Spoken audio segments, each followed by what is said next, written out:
Today's video topic: everything wrong with natural gas propane conversion kits. Hey guys, it's Andy. It's been a while since I made a video. It's been about 2 years. I apologize. Short explanation: my dad was in a major health crisis. I had to take care of him for a little bit. Didn't have much time to do videos, didn't have much time to do any other products and so forth. And everything on top of that, including his death of last year, it kind of took away time from the business and took away time from furthering kit development on these generators. So I'm here to make up for you guys that today's going to be a great video. There's going to be a lot of coverage, and it's going to cover today's topic.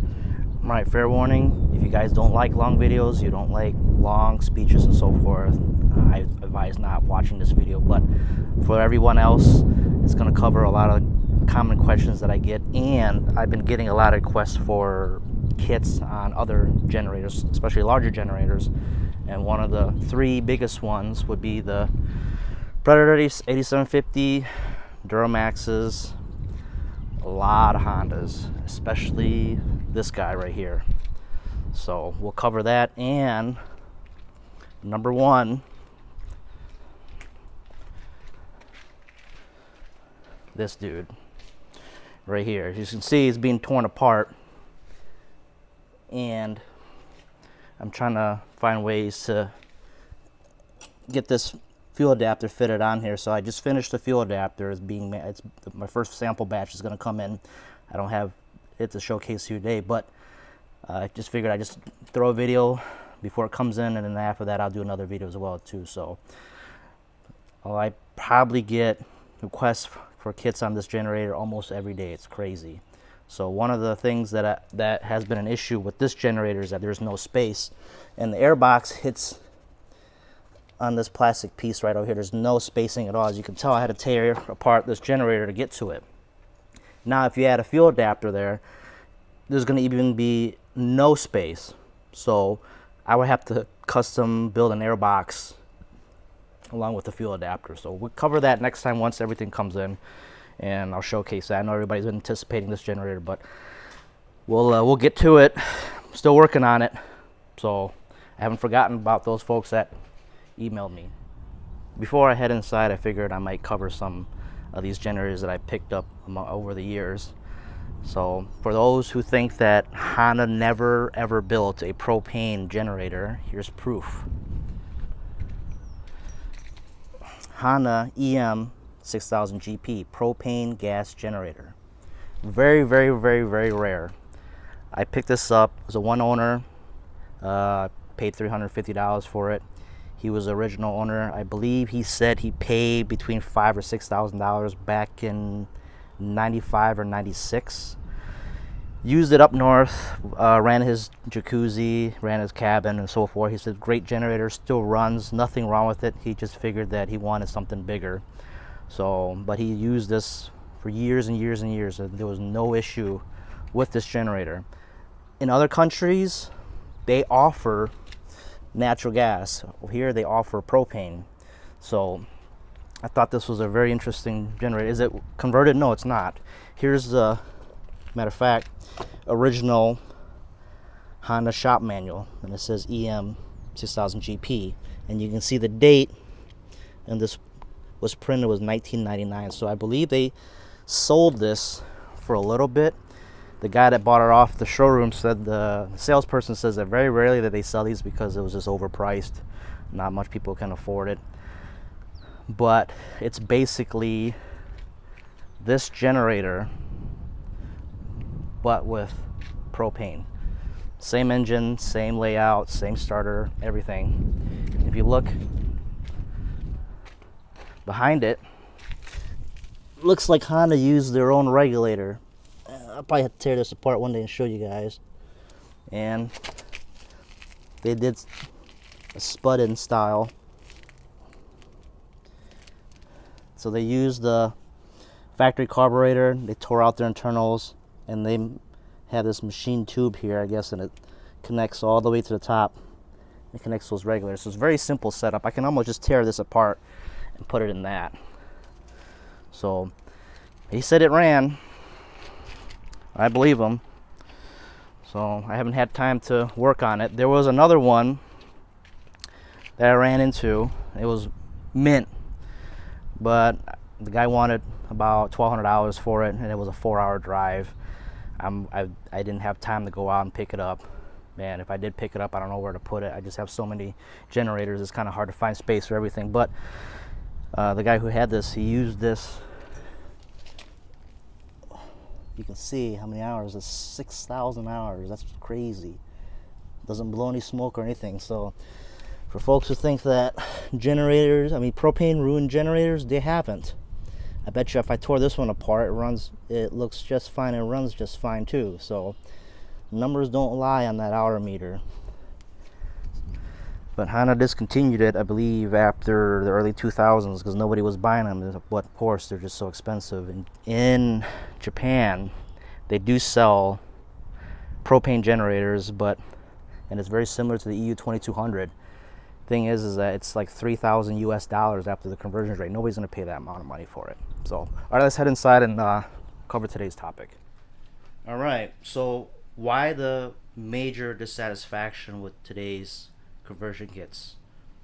And one of the things that come to mind is a lot of them are not user friendly.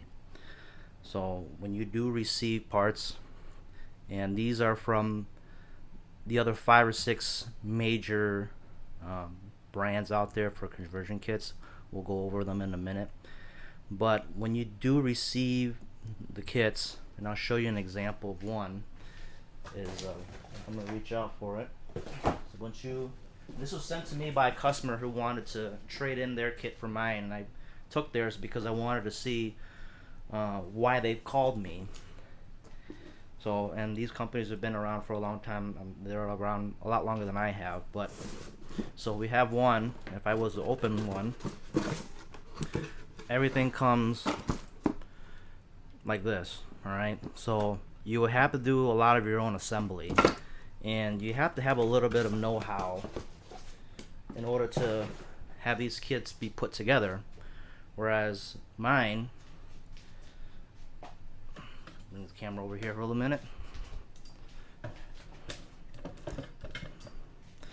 Please excuse the video. I'm not a professional video maker, so if you see me jutting around or being out of place when I speak, I'm not great with videos. I'm just explaining what I've seen here and just answering some customer questions. Okay, so with their kit, and you compare that to mine, everything comes in the box pre-assembled, and the rest that are not assembled or loose are for you to install.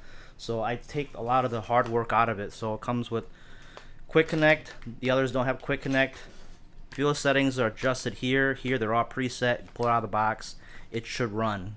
There's no monkeying with them. If you want to change it to natural gas, not that hard. You just adjust this, that's it.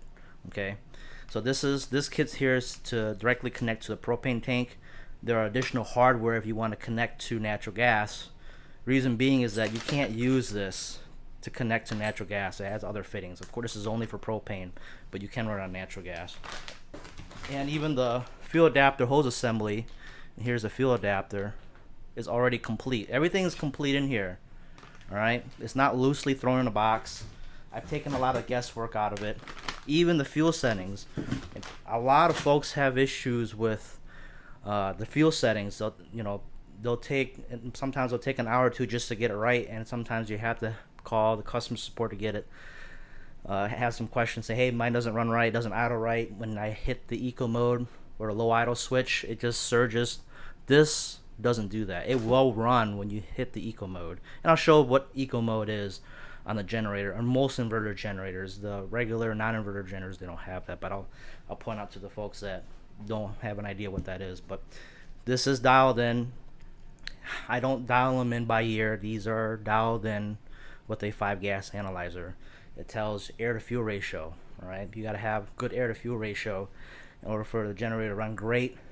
You have to have good performance, idles right, fuel consumption, all that. It's all within the readings of the 5-gas analyzer. I can't showcase a 5-gas analyzer because the equipment is not mine. I've gone to there. I know a guy who works at a state smog station. Right, it's not his equipment, but I just kind of throw some money on the side for me to borrow his equipment and dial in the fuel settings with the 5-gas analyzer on their equipment. So, all right, moving on, and I'm gonna go over the other brands here. All right, the first one we're gonna go over is this guy here, and this style of fuel adapter, or the Venturi, has been around since the late 70s, early 80s, I believe, and they're first seen on RVs for guys that want to convert their gasoline generators on the RVs to propane, what they have on board. There's the propane tanks. So these were on Onan generators back in the day, Cummins and so forth. So, and they kind of progressed onto other appliances such as generators and so forth. So, and if you see this style here, one company makes them and they private label them to other companies that you buy other kits from. So if you see this, it's one company makes it and they just kind of sell it wholesale to other companies. Does this work? Works great. Problem with this is that if you see how thick that is, it pushes the air box outward. Okay. Problem with that a lot of times is that there's not a lot of space in those generators, and you would actually have to cut the frame in order to fit this on there. So it works. Not a lot of people are happy with cutting the frame on their generators, and I'll show you what I mean by cutting the frame. And I wouldn't mind injecting the video directly onto my video, but due to copyright reasons I can't do that. So I would have to play it off my phone so I don't get hit with a copyright strike. So I'm gonna play this video. This guy installing a fuel adapter onto his Honda generator, and he'll show you here, if I can probably skip through forward here, of him having to yeah, there you go. He had to cut, if you see on the bottom, he had to cut the frame of his generator in order to fit that air box. So if I back up here, you can see him just grinding away to fit this fuel adapter on his Honda, and not a lot of folks are too happy with that. So that's that. But it works great. But this only works and only fits on about less than 50% of the generators out there. So, all right, second one, and then we'll explain is seems the newer style fuel adapter nowadays that I've seen are 3D printed fuel adapters. This is 3D printed. That's 3D printed. This is not 3D printed. It's another material, but we'll go over that in a little bit. But I'll show you what I mean by 3D printed. I'm gonna pull a photo up on my phone again. I have to do this because I don't want to get hit with a copyright strike. So this is what I mean by 3D print. So I found this company on Facebook. I believe they were advertising themselves, and I guess they didn't really hide what they were doing, I guess. But you can tell this is a 3D printer. These are all parts that they printed. And you can see, if this looks familiar, it is, because it's a newly revised revision of this. And what they'll do is that this is printed in resin. I believe it's UV cured when it's printed in resin. And it prints layer by layer. Okay? And you can print hundreds of these on one plate, and it's fairly cheap to do so. Okay, to me, in my opinion, 3D print is good for prototyping. There are now materials nowadays that are, I would guess, almost production ready or friendly and so forth. But in my opinion, they should really be made out of aluminum for durability. And not only that, propane and natural gas has a little bit of sulfur in the fuels, just so that if it leaks you can smell it. Sulfur can react with certain plastics.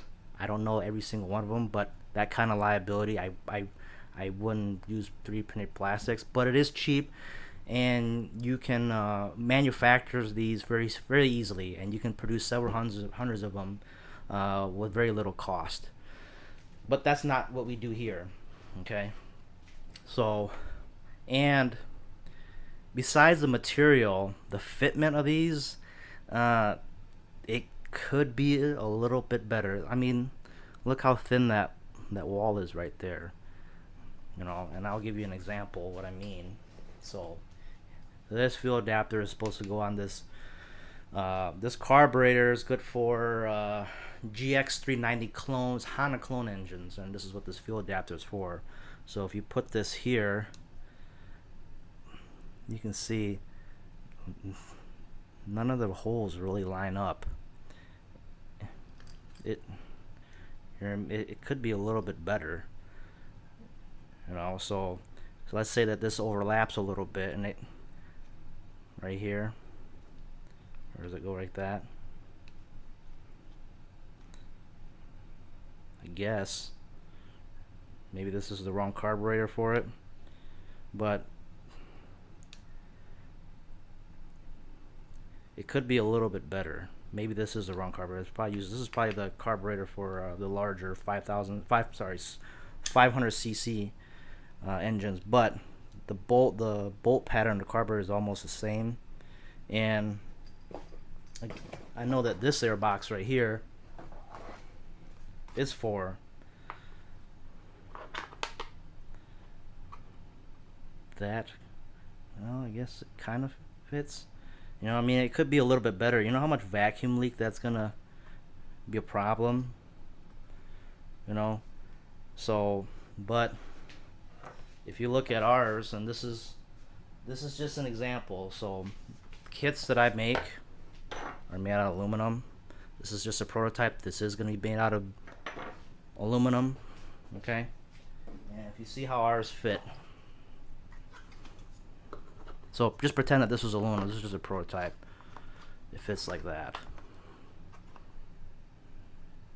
That's how they're supposed to fit. Okay. So that's one company. There's another company that makes this out of, I just showcased the pictures and photos of it being printed out of 3D plastic. Does it work? Yeah, it works. Is it right? In my opinion, not really. Like I mentioned, this is how they print them. I'll get there you go. So it's just, they just print them like that and just break them off the print board. And that's how they make their part. Okay. So, and there's another company as well too that makes it, and they're all very similar. If I get this pulled up on my phone here, excuse me for a minute here. I blurred out their company name, but I don't want to hit with copyright strike. But as you can tell, this is the same thing. Okay.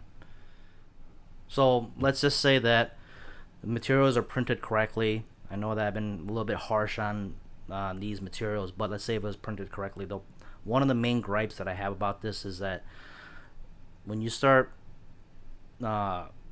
turning or tightening the bolts, as you put these on the carburetor, you can see the indentation on the plastic here. So you can imagine what happens once the generator warms up. This starts to kind of warp a little bit, and it'll start to smush the plastic. So you have to go in and retightening them to prevent it from having any kind of vacuum leaks, or else it's going to draw air around it rather than the fuel that's supposed to be injected into the carburetor. So this material, you can see, it flexes a lot more than I would like it to. Okay, so like I said, it works great. It's cheap. I don't prefer it that way, but in my opinion, there are a lot of cons, and then there are any benefits to having something like this. Okay, but if they make it out of 3D printed plastic, they could at least put a little bit more effort in making these fit a little bit better. I'm not gonna name what company this is, but they've done a good job. I would have to admit they've done a good job getting these to fit right. Problem is that sometimes I have customers that call me. I got this from a customer. I think I have like 10 more in my box, they would ask me, hey, I have your competitor's kit. Can I trade in this for this? And I said, well, I typically don't sell this separate, but it's this to their discretion, and I don't provide any warranty. If you mix and match our kits, we don't recommend mixing and matching our kits with anybody else's. So they'll trade theirs in. I ask for this, and for a couple dollars, no, not a couple dollars, but this, I'll send them this one, and they'll be on their way. So if you, so this is what I mean. You compare this with this, huge difference. All right. So 3 companies. I don't have the other one here, but 3 companies, they sell these in 3D printed plastic. All right. So another company that's been around for a while, and I'm gonna say the name because I based my initial kit off of them. They've done, to me, in my opinion, they've done a very good job on providing the correct parts for their customers. But yet, it's not cheap. But they've done it the right way, and that's the thing, doing it the right way. And they've taken an extra time to do so. Would be this company here, and I haven't seen anybody purchase their kit and showcase them online of what's included in the box.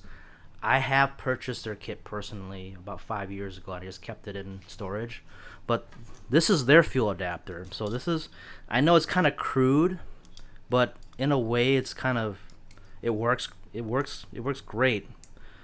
Well, I'll say great, but the way that they manufacture it is on a cost efficiency level.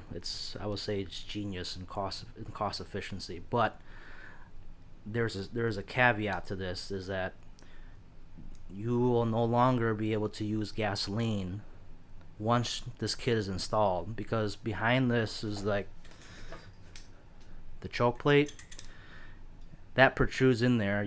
They have to remove this, and now the gasoline generator becomes a permanent propane or natural gas generator. No longer can it run gasoline, so it's a dual fuel generator. No, it's that you can't run gasoline anymore.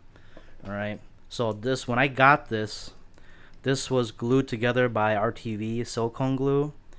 So it looks like they just bent some copper tubing in here, and this is the jet orifice that they put. And this basically reaches down into the Venturi of where the carburetor is, and it just catches the vacuum of it. So the vacuum is what draws the fuel in. All right. So it was like this, and it goes on top. Does it work? Yes. At least it's not made out of 3D printed plastic. But the thing is that you can no longer run gasoline. Okay, GenConnect seemed like they did a good job on this.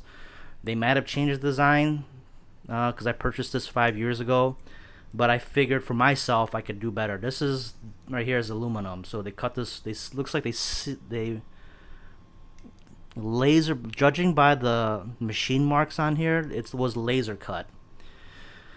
And you can get a sheet of aluminum fairly cheap and do this, and this is fairly cheap, so it's inexpensive for them to produce this. And when I say they've done it the right way, and I'll show you what they've included. So not only do they offer that, but in the box, I'll bring the camera over here. So, all right, here's their kit that I got 5 years ago, and to their credit, in my opinion, they've done it the right way, and that's how it should be. So I based my initial kit off them, and I'll show you why when I mean when they've done it the right way. So when I opened their box, I noticed one thing that was really different compared to everybody else, was that they are emissions certified. So this sticker here, you have to do testing in order to be certified. And that means, to me, it tells me that they've dialed in their kits with some sort of 5-gas analyzer, right? So, and it costs several thousands of dollars in order to be emissions certified. I'm not quite sure why they've done it, but it is the right way of doing so. You just can't take the sticker, copy it, and put on your own kit. It's highly illegal. Okay, so when you get certifications, you're on a federal level. All right. So, and the reasons why why this company decided to get certified is that technically, you are running the generator on alternative fuels. So the EPA does require that you have your engines be a business has to have their engines certified, because you're altering the generator to run on different fuels. But I think that in my opinion, the generator runs 80% cleaner compared to gasoline anyways. But law is law, I guess, and that's why they did it. But to me it tells a lot that that once you pull this kit out, it should run right away, because they did it the right way. All right, and I'm impressed, because unlike some other companies where you take everything and everything is all loosely thrown in a box. I got another box over here, a showcase where company's done the same. This is a customer has sent this to me as well. So a lot of these kits, I got more that I've got from other customers. So I just want to see what other people like. They also just throw everything in the box as well too. So that's how you get your kit. That's why they're $200. People are like, "Oh, Andy, your kits are expensive." Well, it's not like I wanted to price them high, because I have employees that I got to pay. That they're the ones who assemble all this stuff together. They don't work for free, and if I'm gonna charge you guys good money, it's got to be a good product as well too. So you're gonna get what you pay for, instead of something being thrown in a box. When I purchased this, it was $400. This was 5 years ago. I'm not sure how much it costs now, but for $400, it's just the kit, and I guess this was additional. But man, it's a nice kit if you don't want to run gasoline again. Okay, so good packaging. This is what it looks like, and I'm sure it was not cheap doing this. Okay, so here's a bracket. This goes internally in the generator. This cavity that it takes up would be the gas tank, and other stuff that's in the way that has to be removed.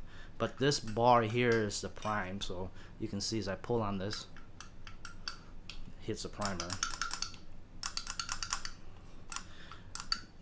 Somebody engineered this, and I think pre-pandemic, you can hire an engineer for like $100, $150 an hour.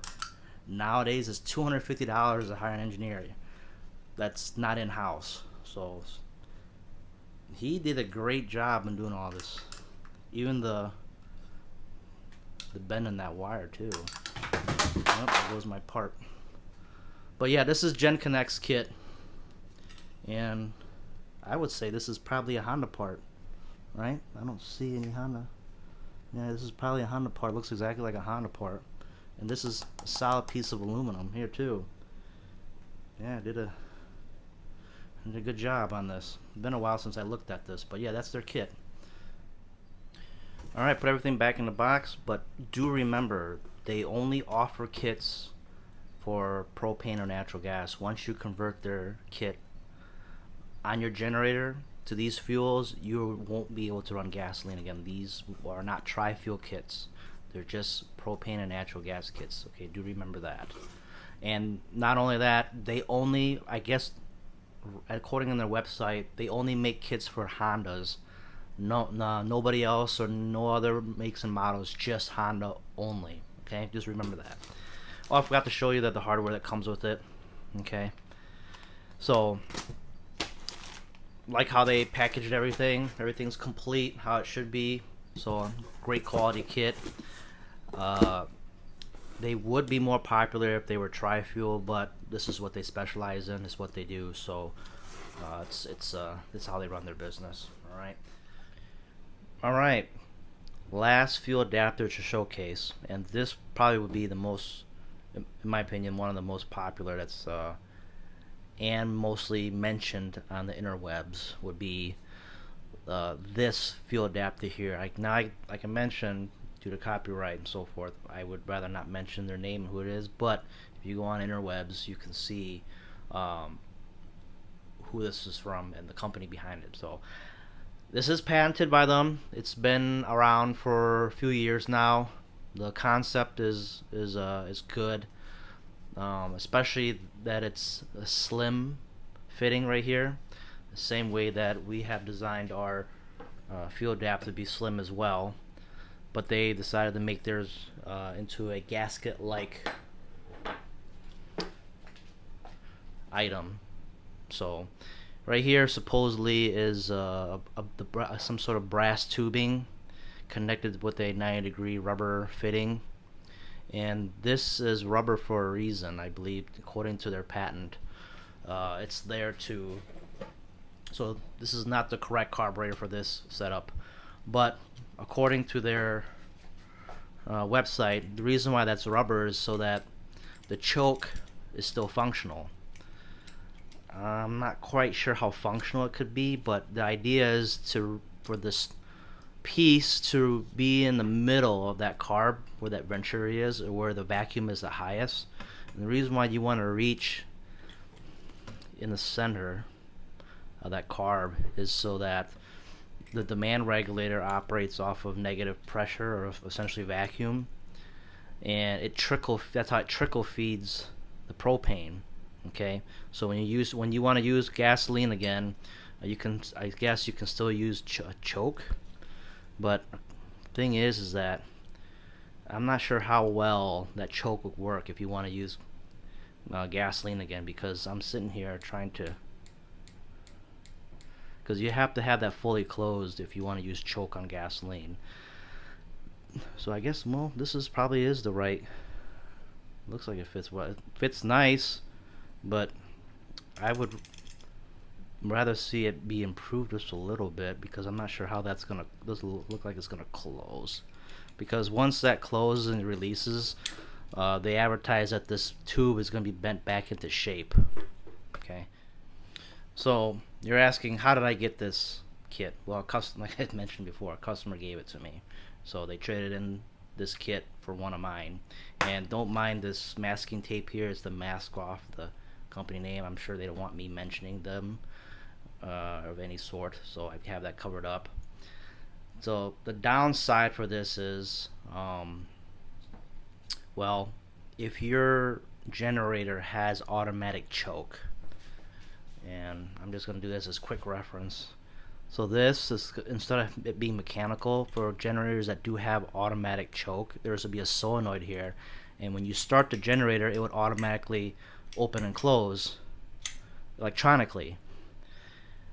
This, they even state that on their, excuse me, I touched the camera, that this is not going to be compatible with generators that have electronic choke, because if this flap here is not closed all the way, how is this generator going to start? That's the, I'm not poking fun at them, I'm just stating what I'm seeing right here. You know what I mean? So good execution, I think it could be improved. I don't think that's going to work very well, and I can see why it won't work with electronic choke. Okay, so, and how did I get this from the customer? Their earlier designs, it was supposedly fused here. They didn't have this 90-degree thick, I think I would call it a boot. I had one customer tell me that this piece has kind of almost ripped off. It was hanging a little bit, I guess, when they were using choke or whatever. I'm not sure how they attach it on their older, I would say older items. I don't want to say their name, but they call this specifically a certain name, but they improved on it. But now you're losing, now it has become stiffer because they made this thicker. Okay, so, and the warning, there is a warning label on here, and I'll read it to you, and this is not me putting it on here, this is how it came. Okay, so don't think that I'm bashing anybody. Well, at least I'm not trying to, I'm just trying to state the facts here. But due to the new rubber snorkel material, the fastener compression force is amplified, and the brass tubing can be crushed and deformed, and is not covered by limited lifetime warranty. So here they showcase do not crush. So this is what happens if you over torque or over tighten this material. tighten all fasteners up to hand tight in a crisscross pattern, then no more than half of one turn to secure. So that's the point of a gasket, is that you're supposed to torque this down. So if you torque it too much, this material will mushroom out and could potentially damage this piece. So if you over torque it, you'll crush this piece. Now it becomes a fuel restriction. Okay, then this won't work at all, and that's a problem. Okay, but if you do according to what they've just mentioned, it should work fine. But but in comparison to, let's say, this, you can tighten this down all you want, and because this is aluminum, you don't have to worry about over tightening. And with this, we do provide gaskets front and back for this piece, so this is pretty much durable in the sense of the material, whereas this you have to be a little bit delicate. Okay, so this piece right here, all it's trying to do is capture where the Venturi is, the highest point of vacuum. Okay, whereas the fuel adapter that I designed, it has its own Venturi. It does not have to rely on the Venturi of the carburetor. The Venturi for the carburetor is just going to be solely used for gasoline, whereas mine, I know this is not the right part, but you get the idea. It has its own Venturi. Okay, so the way I designed this is kind of like a mix and match of what everybody else done, and the design is all in one in a sense. So slim fitting, okay,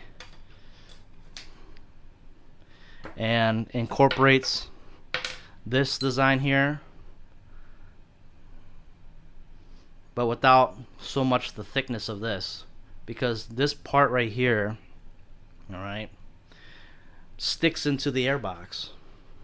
Okay, so just like, I'll give you an example. This came off of a Honda. Okay, so I figured, so if we are limited in space, but we still have to keep the Venturi. That Venturi is very important, and we'll explain that later. So, want the slim fitting plus the Venturi.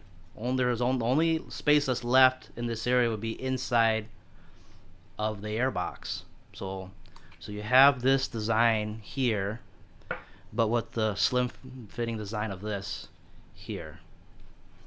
Okay, that's why I have it the way it is. And not only that, when I designed this, I'll explain why there are several notches on here and why this is this certain size and it can't be bigger, is because you can tell, man, that's really pushing it right there. I can't make that any thicker.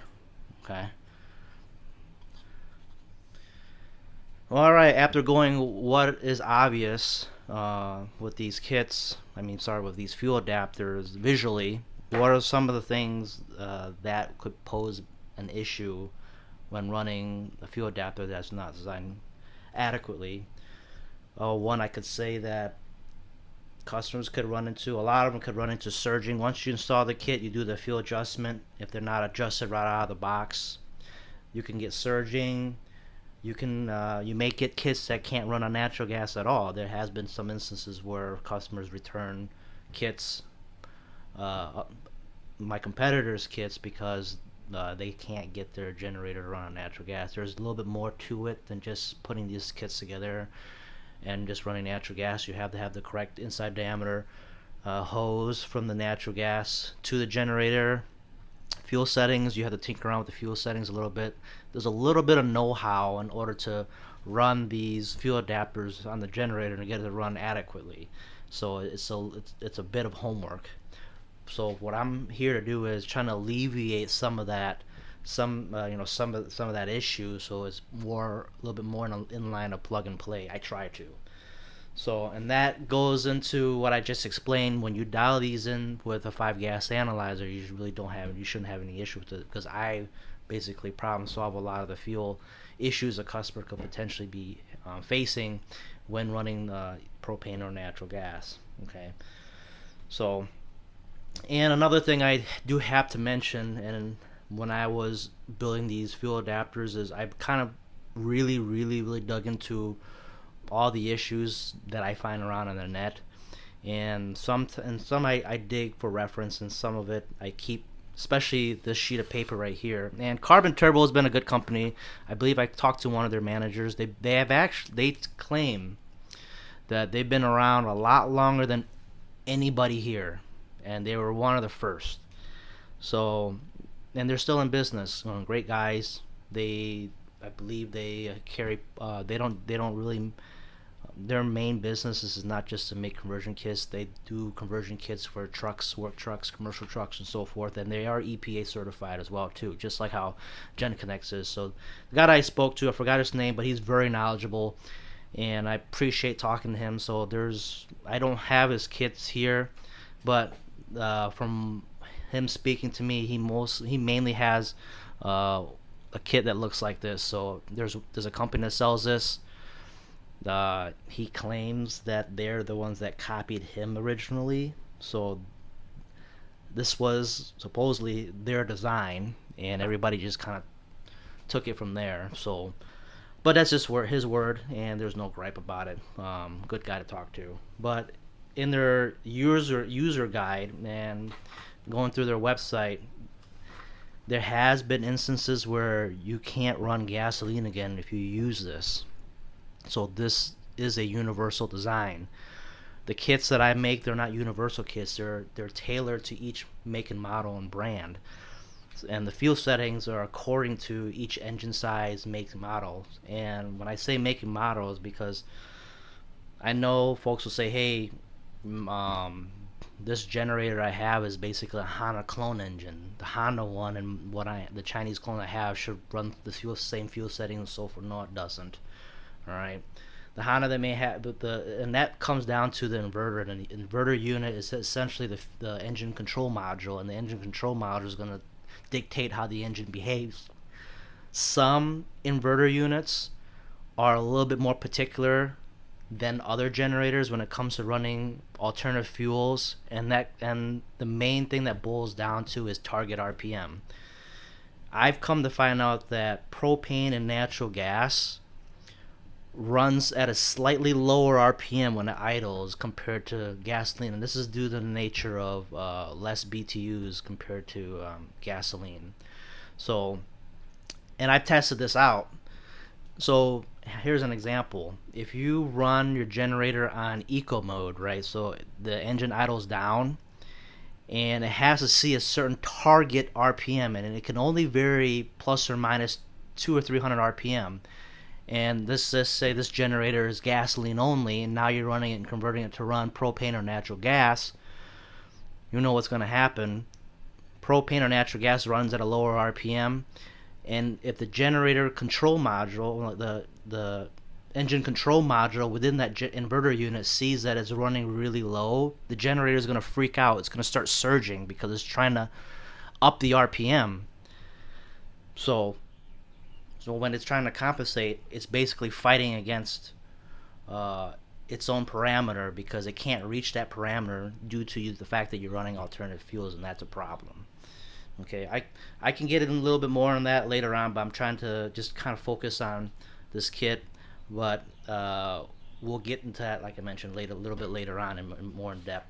So what my point is that they have a warning about not being able to run gasoline again on some generators, and maybe I'll have to add the fact that not all generators are inverter units. So I'll get into that a little bit more in depth, like I mentioned later. But this is their warning, and this is from their user guide, and the warning is like I mentioned, because of the reduced airflow through the adapter, some engines may not operate well on gasoline after the adapter is installed.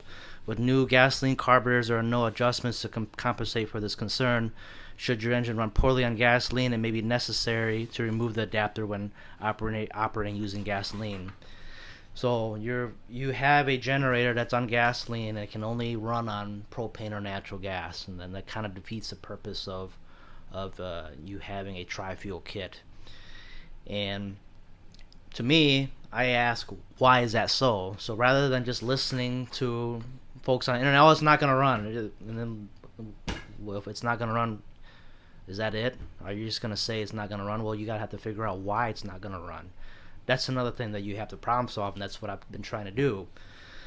And it's one of the reasons why using a 5-gas analyzer is to diagnose, okay, why isn't it running? Is it a fuel issue? You know, is it the design of the fuel adapter itself?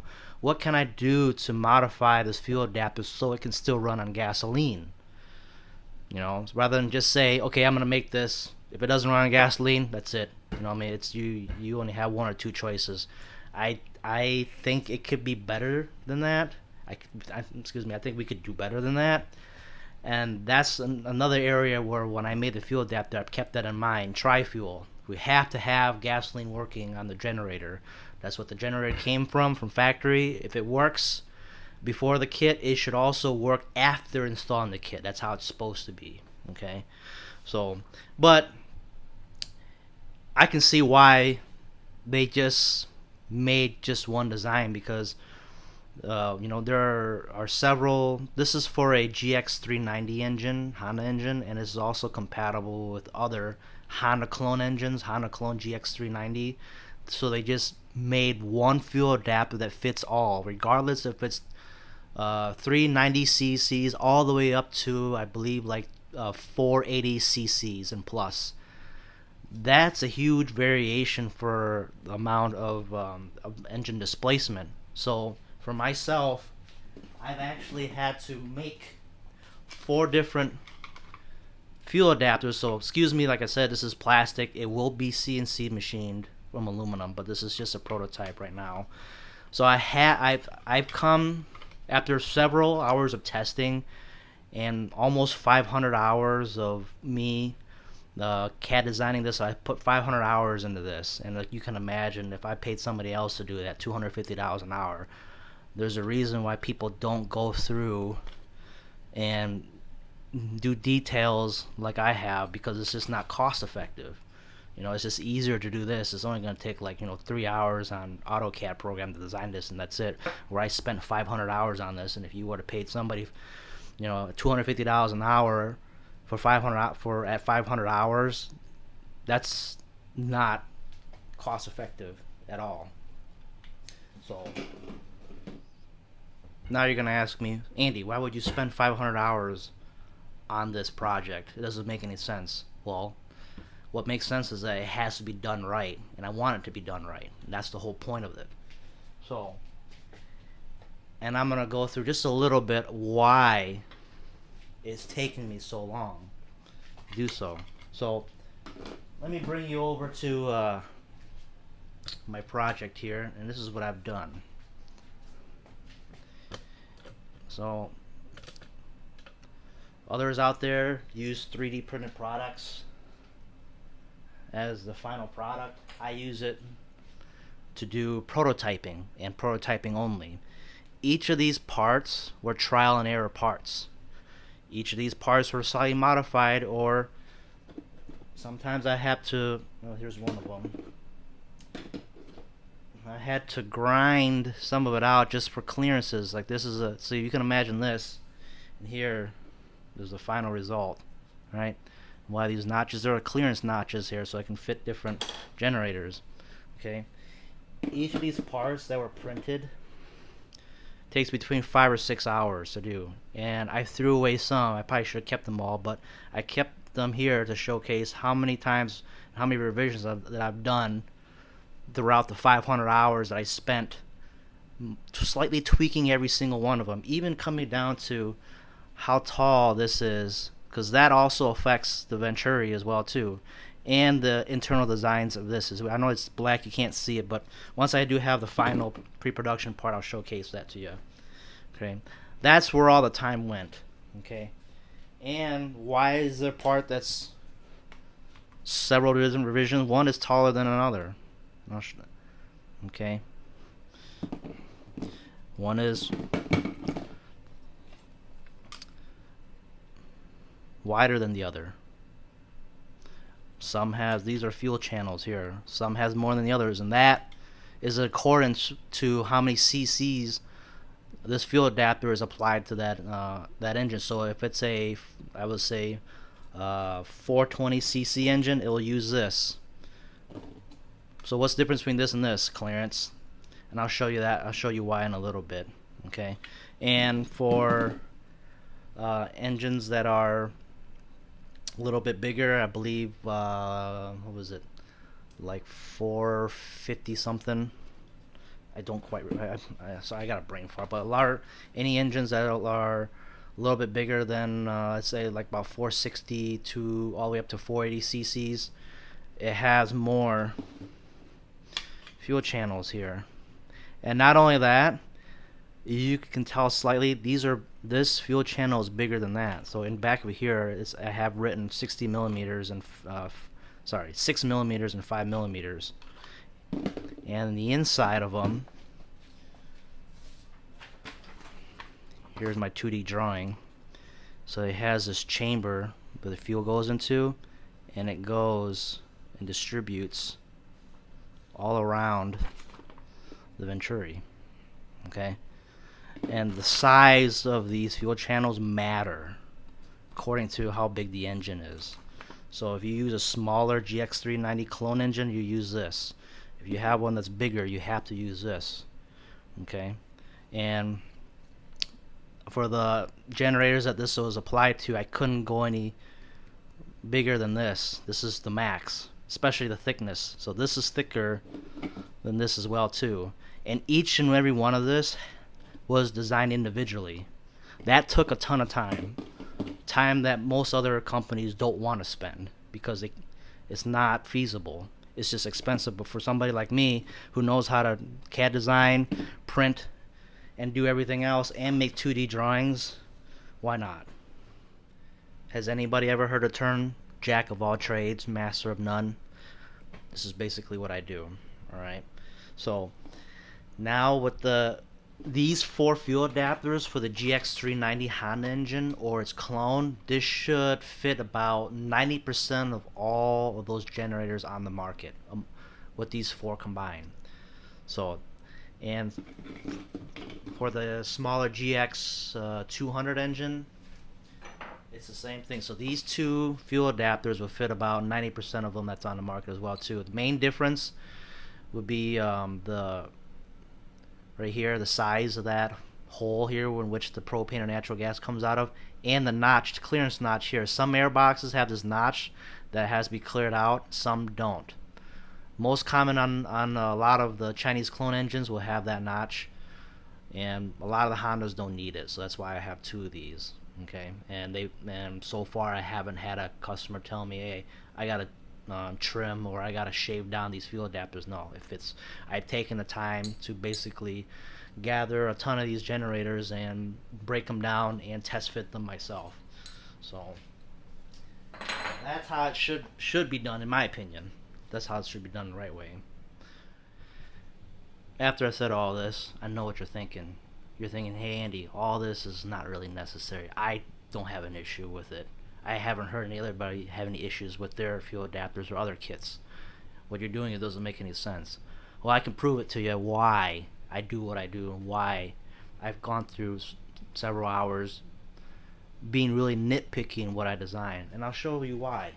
Okay, and I have two proofs to showcase this to you. And again, there's going to be a video that I'm going to be pulling up, and due to copyright reasons, I can't directly implement this video into my video, so I have to show it off my phone. Okay, and this is, to me, pretty obvious why I am very particular when designing these kits. So this is not my kit, obviously. You can tell that the fittings used here are different, but you can hear the surging in this generator. It's not supposed to be that way. And this is another person's video. You can see here, you can even look it up yourself. There's the username, and you can go on this video. You can hear it surging. That's why I take time to make sure when these kits are made, they don't do that. Not just this generator, but every other generator may have this issue as well too, especially inverter generators. They are very, very, very particular. Very particular. Okay? And it even says it in their user guide here. So I've obviously covered their brand name. I'm sure they don't want me mentioning them, and it's not nice of me to do so, but I'm just doing it because I'm just stating the obvious. Even on here, Honda 2000i incompatible models. Honda 2000 older than a year 2011 or with serial number range below EAJ should not be converted to LP or NG. All EACT, EAMT, and those higher than the said serial number will work great with propane natural gas. So rather than say that's not compatible, why not find out why it's not working? That's my theory about doing so. Okay, I'm sure you're gonna ask, so how did you solve this issue? What designs did you implement to solve this issue? Well, since I patented this, and the main thing that I did to resolve a lot of the surging issues or any other issues what other folks would find when converting their generators would be this right here. This Venturi is extremely important. Alright? And I know somebody said, I'm not going to name names, I'm not going to point fingers who, but I've had people tell me, well, it's a restriction. Well, this Venturi has been around for years. And you know it's prevalently used in F1 cars and NASCAR. Here. So how is this a restriction on this engine? Again, I can't post pictures directly on my video, but I can showcase it on my phone. So if you're gonna walk up to this engine builder and tell them that, oh, this is causing a restriction on these engines, no, it's dyno proven. There's tons of videos explaining why it works. So I'm trying to put this nicely, but a lot of these guys should really do a lot of fact checking before pointing fingers at the design that I did. So, and the reason why it's important to have this Venturi is as air is coming in, it's straightening out the air, but as air comes in, it speeds up the air. When it speeds up the air, it allows low vacuum or low pressure to develop in this spot right here. That's how the fuel gets drawn in due to the vacuum as air is going through. So as air is passing through, it creates a little low pocket of vacuum right over here, and that helps the demand regulator open up its needle valve a little bit more. So here's where the vacuum signal is. So it comes from the generator to here, and it's pulling vacuum here. So, and there's this diaphragm that goes on this side. So there's two halves. One is, and it's spring loaded right here as well too. So right now it's in a closed position. As vacuum pulls on this, it opens up that valve and it's pulling against this diaphragm because one side is pulling against it and the other side is referencing atmospheric pressure, and this is under vacuum here. So when you maintain constant vacuum here and it has good vacuum signal and it's steady even at high or low RPMs, especially when eco mode is on, where it produces the least amount of vacuum, it's still able to pull and against this spring right here, overcome that spring to keep that valve open to allow fuel in, because when the engine shuts off, it just closes off fuel flow. No fuel is going to be able to get in. As soon as it sees vacuum, the diaphragm gets pulled in and it pushes against that pin right here and it opens up that little valve right there. And behind this right here is a spring, so there's a spring tension here, and you can adjust the spring here. Okay, so that's why having a Venturi and dialing in this Venturi is important. The height, the width, and where these fuel channels are located is extremely crucial, and that's what I come to find out. So whereas this designer here does have a little bit of vacuum here as air passes through, but it's not going to be a strong vacuum signal compared to this. This is straightening air coming in. And just like the photos I've shown you on Google Image, there's a reason. If this was not necessary, why would you put that on a $100,000 built engine made for drag racing? Those engines are extremely expensive, and those guys are going to want to pull every single amount of power out of it. So if this is not necessary, and if it causes a restriction, why did they put it on their engines? It's the exact same reason why I'm putting it on here. So, And there's also a multitude of things that I did with the design. Is I noted that because of this right here being this thin, it's hard to have this diameter opening go through and still feed fuel in here. So in the patent, I've made multiple channels and mentioned multiple channels within my patent along with this chamber, because as fuel is coming in and it's under vacuum, it fills up the chamber, and the chamber is actually allows the fuel to distribute evenly as it goes through the Venturi. So there's enough surface area within all these channels to pull fuel in. So if I gotten rid of one of these channels, less fuel goes in. The more I have more fuel channels I have, the more fuel is able to flow. But I can't put any more in here due to the fact that these two fuel channels have to be a certain distance, or else it gets too close to here. Okay, and not only that, I have to be mindful of the size and spacing that I have. So this was a lot of trial. This is just a prototype, but this is a lot of trial and error when I was doing design of the fuel adapter. It was very difficult. And not only that, you see how close that is, that hole there. There has to be a certain distance between this and that, so that way, if you were to tighten this, the whole aluminum piece is not going to collapse, and it still has to have rigidity as well too. So in this piece, even though this area doesn't look like there's nothing used, but within here there's fuel channels going in, and it still has to be strong enough in order to maintain its shape and still keep its rigidity. So I had to be mindful of that as well too, and the clearances. So the wall between here and here are very, very close. If you make it too thin, because once you put the fittings in, it'll start to hairline crack here. So that I had to keep in mind of that. This right here is a gusset. I had to put that in because as soon as you're tightening the fuel as soon as you tighten the fitting, this starts to split. So I have to have the gusset here to maintain strength of the whole piece. This is clearance for the auto choke lever. There is clearance. I think here's this part here. There's clearances right over here, and there's clearances for the evap system hose going. I'll show you another part of why there's clearances. And also, not only that, most importantly, you see that right here? Why is this a shape like that? Because when choke is activated when you use gasoline, this part sticks out. So when you have this bolted on here, as soon as you use choke for gasoline, there has to be clearance for that. So every single notch that's in here, every single hole, every single gusset, every single cut that I make on here is there for a reason. That took forever to do it. Something which I can understand why other companies don't, because it's cost-wise, it doesn't make any sense. And I get that.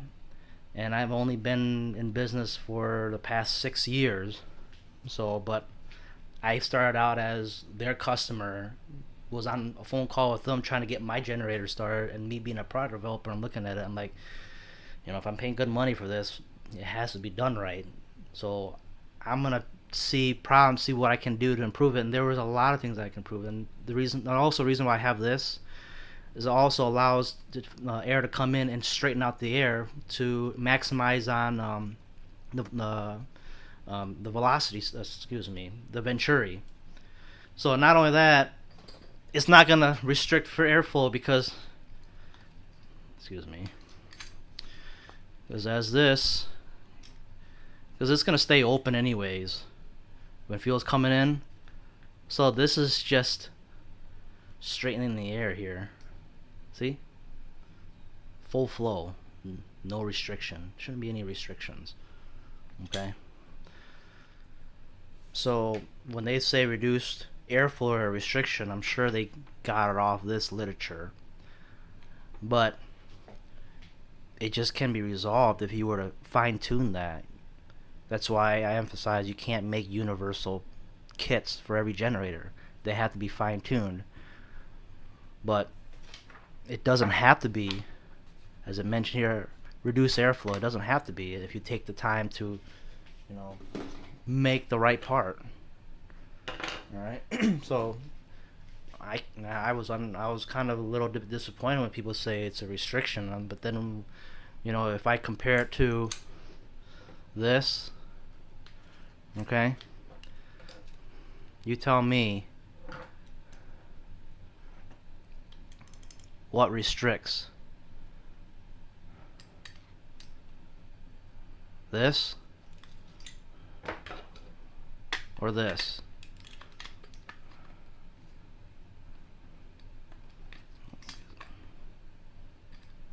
Oh, I gotta open the flap on the back. You can see right through it. It's quite obvious.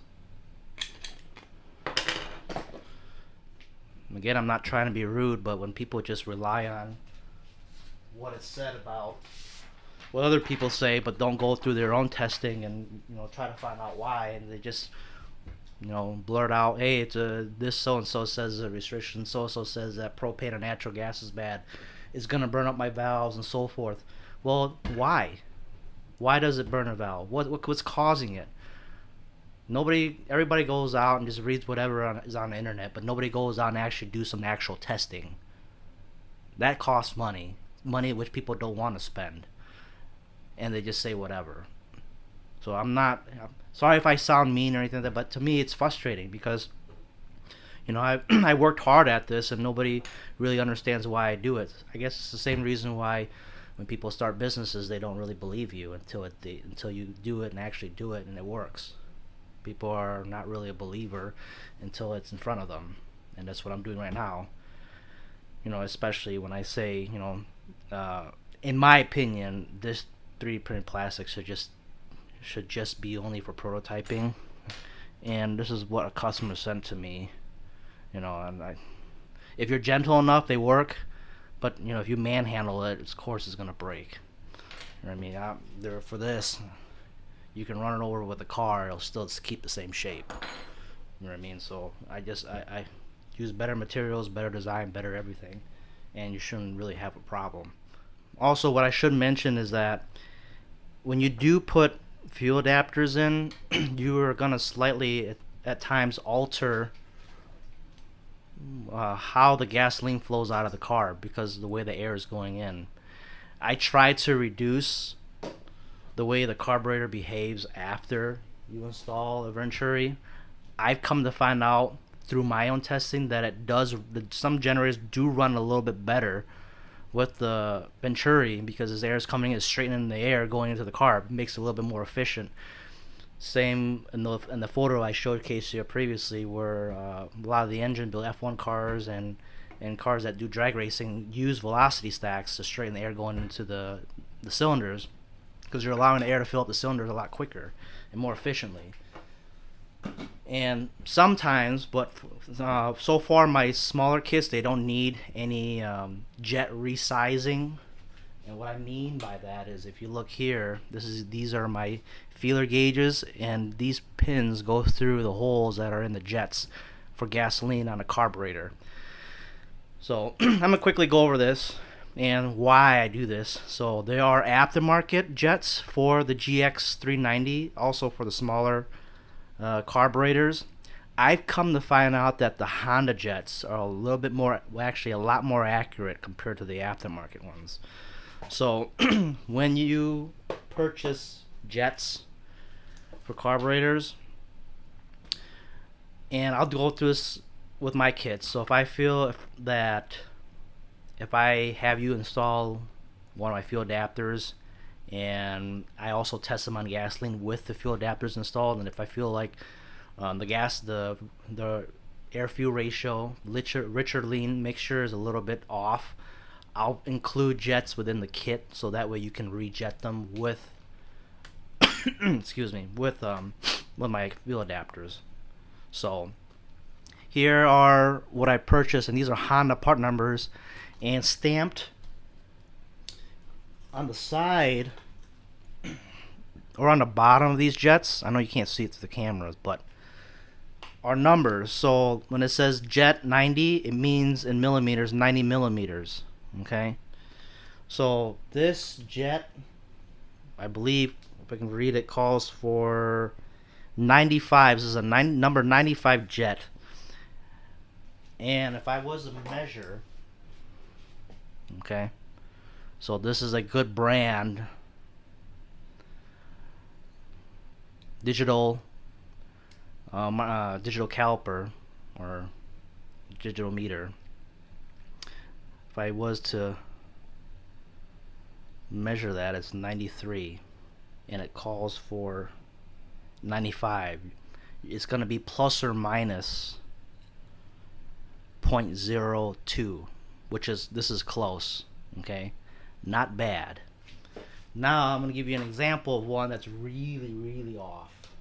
So this is purchased off of Amazon. It's just a aftermarket Chinese brand. They will give you like a bag of 10.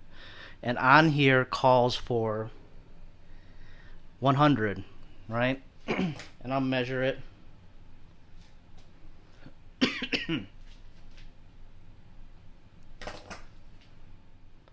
Excuse me, I grabbed the wrong one, but this right here calls for 78. So we have 78, and this is an aftermarket one from Amazon. It won't fit. And worst of all, let's see here. Out of the whole bunch, I got 2 that are the same size. Not really that consistent. So if I can imagine, if you went ahead and bought a Honda Jet that's a little bit more accurate, this will measure dang near what it's supposed to be. So that's why some people, when they get generators, they ask, you know, mine runs rich, and there's people that say, oh, mine runs just fine. Well, you paid for a cheap generator for a reason. You know, the parts are not that made from China. They're not made that precise, whereas a Honda, they make them precise. Okay. The same can be said about demand regulators. So we got a good quality demand regulator. Century Fuel Products and Garrettson are the only 2 companies I trust at the moment making good regulators. This is kind of like the heart of the whole system. You know. Then remember, there are primary and secondary regulators. These are not one unit. They're 2 separate units bolted together. This controls pressure. This one controls fuel flow. When the generator shuts off, this will shut off fuel flow. If you just have this directly plumbed to the generator, it's gonna, even if the generator shuts off, it's going to spill fuel into the generator. You don't want that. So this is like an automatic shut off. You need that. And so this acts like the carburetor, but rather than dealing with liquid fuels, it deals with vapor fuels. Okay. Another thing, I quick mention. People ask, can I use one of these regulators on 2 separate generators? No, you can't. It's like telling me, can I use one carburetor and 2 separate engines? It doesn't work that way. Okay. So when I emphasize good quality regulator, this is what I mean when I say good quality regulator. Here's a regulator from Amazon. No fuel adjustment here. No prime button. And I'm sure this gasket material already over here is a lot stiffer compared to this. If you have I've noticed that when I tested this out, I noticed that if this is too stiff, the rate of fuel coming out of here is not consistent. This is not consistent. The casing is fine, it doesn't matter, but the whole heart of the system on the inside has to be of quality. Okay, but they just sell this cheap for a reason, and this is expensive for a reason. Okay, so you can go ahead and use this. It's up to you what you want to use. I'm sure it runs fine, but when I want the generator, when I want the system to shut down, if the generator doesn't run, I want it to shut down. I don't want a big old fuel leak. You can kill somebody with that. It's a lot of liability to be doing something like this. Why cheap out on that? You know what I mean? And before I walk out and showcase you guys the generators I was outside, I'm sure I'm forgetting to mention this. So besides the fuel adapters, there are kits out there on Amazon and eBay where everything is integrated for you to quickly run alternative fuels with this. And this works, but not all generators can accept this. So these 2 right here, let's say if you have generators with electronic choke, does it look like you can put electronic choke on here? Some have electronic governors. This is a mechanical governor. Not gonna work. And also, this is, according to their product page, this is good for all GX390 engines and clone engines. I took this apart and I checked the jet sizing. I believe this is 104 millimeters. So this is technically good for generators that are about 460 cc's. So what happens if you put this into a generator that's 420 cc's or even 389? You're running way too rich. So you will have to swap out the jets that are in here. But the thing is, how would you know that? How would the average consumer know that? They don't know that. So if the jet is the incorrect size for that engine you're putting this on, because they consider this a universal part, it makes you figure, how do they know that this is the right amount of fuel going in the engine when you're running on propane or natural gas? Are you running too lean or too rich? This is how you damage an engine, and this is why people scream, oh, propane or natural gas can burn valves. Yeah, it burns valve if you just dump fuel in the engine. Propane or natural gas runs hotter when it's richer, cooler when leaner. Exactly opposite of gasoline, where gasoline is leaner, is hotter, and richer is cooler. So right now they have this at propane and natural gas. It's just like a switch. You kind of wish that it's easy as it seems. Sounds like it. Does it work? Yeah. But is it the right way? No. How much fuel you think that engine is going to be liking if you just dump propane or natural gas into a generator, especially if you're using this on a smaller engine? You know what I mean? So it works, but it's not the right way of doing it, especially if you're going to rely on a generator that's backing up your whole house. You know what I mean? So the last thing you want to do is put this in there and fixing the generator when everything else is non-functional, especially when you don't have electricity. When I mentioned that I make 3D printed parts mainly for prototyping, and which allows me to make slight variations in each and every part that's printed, I do that with this machine here. Okay, so there's spools up there, plastic, the nozzles are up there, and it gets printed on this plate over here. And I have two of these machines. It allows for rapid prototyping. Back then, when I made these things, I used to have a company print them for me at like $180 a piece. So you can take that times how many here. That's why I opted to buy my own machine. So compared to previously till now, so I am able to make things a lot quicker and more efficient, and just strictly for prototyping only. So let's go ahead on outside, and I'm going to show you how these fit and why there are notches on here.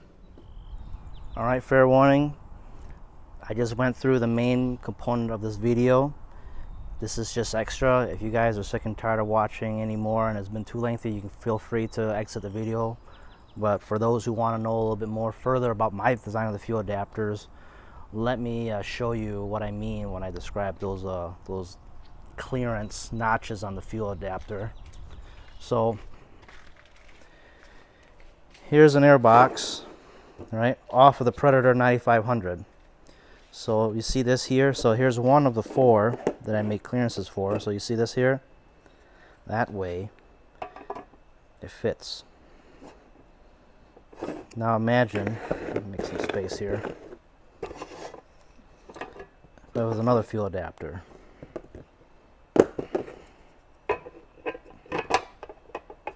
That's not going to work. So it has to stick out further, and it has to have a notch for that. Okay. And another thing too, this little notch right there, some generators have this choke plate that holds the choke. There's a little hump right there. If you don't have that hump there, it's not going to clear. Sorry, this gasket's in the way. I'm going to try not to damage this gasket. Excuse me, I got the gasket off, and here there's a hole line up. That's what I mean by having that clearance notch there, so it fits this. This is a little small. There are some generators that have, for some reason, it's shaped more differently. and it protrudes against this area here, so that's why I have to have that. Okay, I had to keep that in mind. Well, let's walk on outside and I'll show you what else these 4 fuel adapters have to fit. All right, the EB6500, great generator. So this fuel adapter will fit. There's a choke plate right here and it's huge. So you see this notch right there?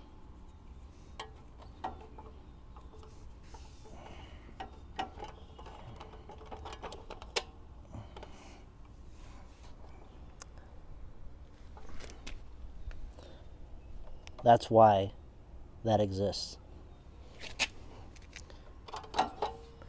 And let's go for a shorter one. Whoops. So if you can see this comparison, you can't use this with that. That has to be longer. If I put the shorter one in, it's gonna hit. It doesn't fit. So why do I have 2 different lengths? Because this could be sticking out too far where it doesn't clear the frame. Okay, I can't go any wider than that or also stick out. I want to keep everything tucked in the generator. Some generators, the frames are more in. If I use this wider one, you can really see that stick out. That's why I got to use a shorter one. Okay, so what generator uses the shorter one? Well, the EB6500. Even though they're both 6500s, this is different. This has its frame tucked in a little bit more. And as you see, this fuel adapter is already installed. It just barely touches the frame. This you would have to definitely cut if you use the other fuel adapter. And it's a shame because this generator is $2,500 to $3,000. It's not a cheap generator, especially if you got to cut it. So you see this notch right there? You see that hump? That's why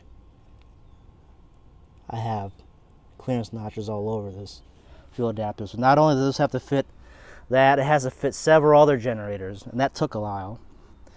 And this right here, here's the choke override. Imagine if this is thick as all the way up here, there won't be any room for this choke override. So that has to be considered. Okay. Just like that generator, there's one that's already been installed with my fuel adapter, and this is what it looks like when it's all installed. And it doesn't stick out of the frame. That's how you want it.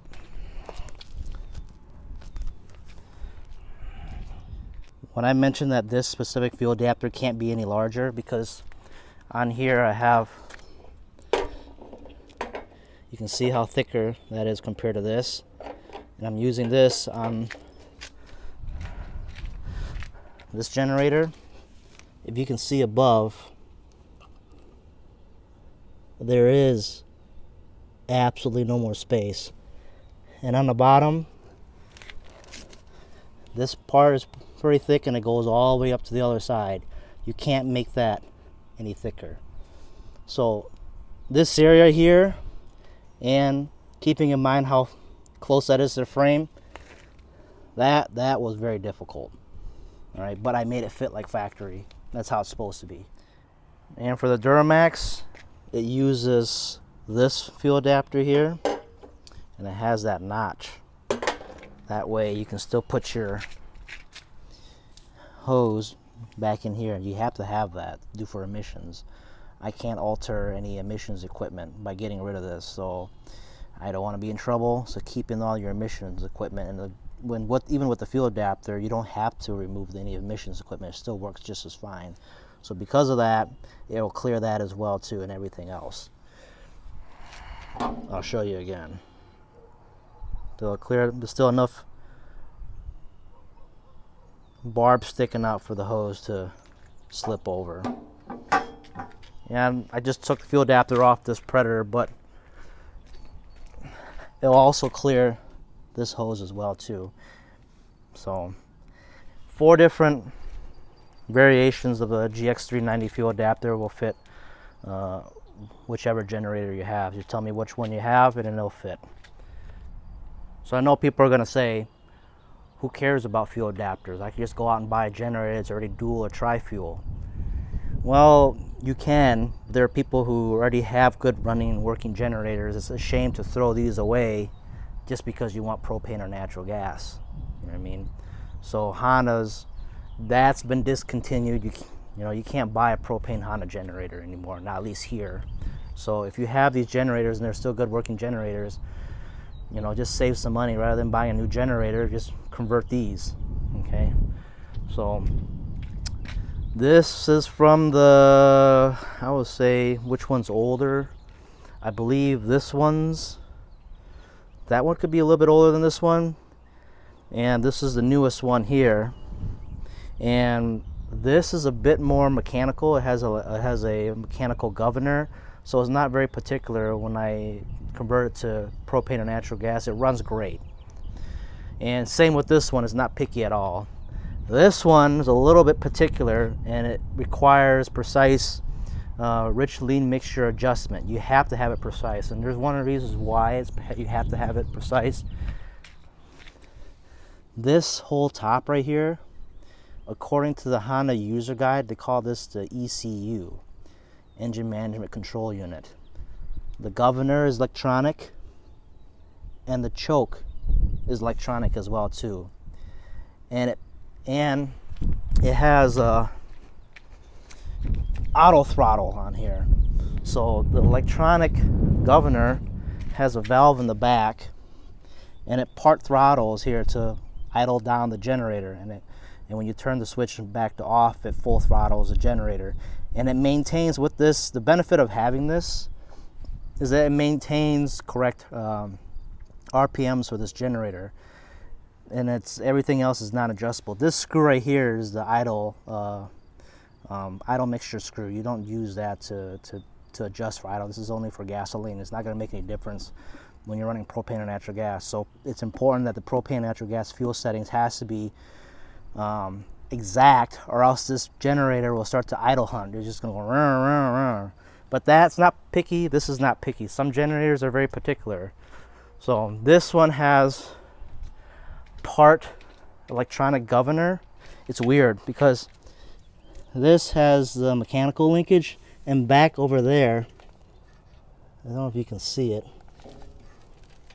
There it is. It has right there, it has for the auto throttle, it has a solenoid activated auto throttle, so it controls this mechanical linkage. So when the auto throttle is on, it puts it into this position, it idles down the generator. When you turn it off, it goes on. This has been very, very, very picky. I had a hard time adjusting this for propane or natural gas. I had to keep reiterating the fuel adapter to get this to run correctly. And man, it was not easy, but I got it. So some, like I mentioned, some generators are very particular, some aren't. You just got to keep working at it. But once you do purchase my kit, it should run just fine. I don't suggest using auto throttle when you're on natural gas or propane. Natural gas in particular, you have endless fuel with natural gas. There's no reason to idle it down, because once it sees a little bit of load, like 200 watts, it just kicks the generator on and off, on and off. It's really annoying. You just let it run full tilt. Maybe on gasoline, it makes economical sense if you want to save gasoline, but for natural gas, it doesn't matter. All right, so now maybe in another video I'll explain what these generators more in depth are. What's the difference among them is that this is the ES 6500, this is the EB 6500, that's another 6500. This thing, just like that one, is very unique. This is also unique. This is liquid cooled. It's a two-cylinder engine, excuse me. See how it says overhead cam. So this is a very, very unique engine here. Wait, you can see the, let's see if you can see the radiator. So the radiator is right here, and the coolant reservoir is right here. Pretty unique generator. Why is it liquid cool? It's made to run 24/7, and you can really feel heat pumping out of that side too when it runs. And when it runs great. That has a maximum surge of 6,500. Only 55 running, I believe it says on here. Yeah, 55. Yeah, 55 running. Whereas this one, I believe it has. It says it has. Let's see what it says if I can find the. Oh, here it is. It's on this side. So max output 65, output running 6,000, which is really good. So pick this up for $800, great deal. Now it's hard to find one that's under 1,000 in good condition. This is a great generator. Just because it's old doesn't mean it's outdated. It's still a good generator. A generator is a generator. If you're going to run basic appliances, if you want to run computers and so forth, you don't have to get an all-in-one unit. Just grab this generator and get a small unit. You know, it has a backup. Don't rely on just one generator. Rely on both of them. Should this one go down, or even if you buy this one, I wouldn't rely on that one. It's a Chinese-made generator. You can't be disappointed if it shuts down. You paid it, you know, it's cheap for a reason. You can grab that and get a small. Here, I converted. This one's converted. It runs great. See my kit on there, drill-free, no modifications, no cutting, no nothing. That's a good generator, along with several other Hondas that I've converted as well too. So I don't just convert one particular brand. I convert a lot of them. So grab a Honda generator, grab a Yamaha. They're a lot cheaper on Facebook Market. Facebook Market's full of gold. You don't have to pay retail for a lot of these generators. You know, I picked up this one for, I believe, $800. Now it's hard to find one less than $1,200. I see them go as high as $1,800. It's crazy. This one average price now is $1,200 to $1,500. I think the lowest I've seen one in good condition was $650, but I wasn't gonna drive 5 hours out to get it. This one, man, very hard to find in good in reasonable price now. Now I think I've seen them as high as $1,800. I picked this one up for $950. It's crazy. This one was a little rough. The guy rebuilt the carbon, did everything. $250. I picked it up. Nobody wanted it because it just looked beat up, but it still runs. You know, I got lucky with this one. So that one's also used, believe it or not. I've seen on Facebook Market a lot of people getting rid of their, as you can tell, large generators because they're too loud. They take up space. People, you know, when they buy a generator, they want to run the whole house. You can run a whole house, but just run the bare essentials. A customer who had this generator, well, not my customer, but, you know, customers, there's a DuroMax Facebook group, and people have been giving feedback and also giving updates of folks that are in emergency situations. Like last year, people were posting like crazy during the hurricanes that hit Texas. One guy said that having a nice big generator runs the whole house, but he was going through like $150 to $200 worth of gas per week. So times that by 4, you know what I mean? During, let's say you had a week and then another week, so you have at least 4 weeks of power outages, and you can imagine how much gas you spent on that. It's a lot of money. So whereas if you have a smaller engine right here, you just run the bare essentials, enough to run a refrigerator, TV or so. If you want to run AC, just grab like a portable AC unit. You don't have to cool the whole house down if you don't want to spend that kind of money. I mean, just grab something simple.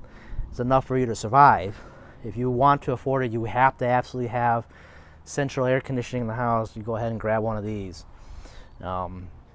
Or you can grab an older Honda and have 2 separate transfer switches and have this Honda feed one side of the transfer switch and have another Honda feed the other side. So that way you have two generators instead of having one transfer switch where the generator feeds the whole house. Just separate it so that way you can divide out what appliances you want to run in the house. You can do it that way. There's a multitude of ways of doing it. You don't have to have a big honking generator because that sucker is loud, and I mean loud.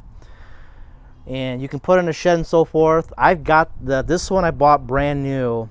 This was during the pandemic. I think when we were coming out of the pandemic. I paid brand new on Amazon, $750 shipped.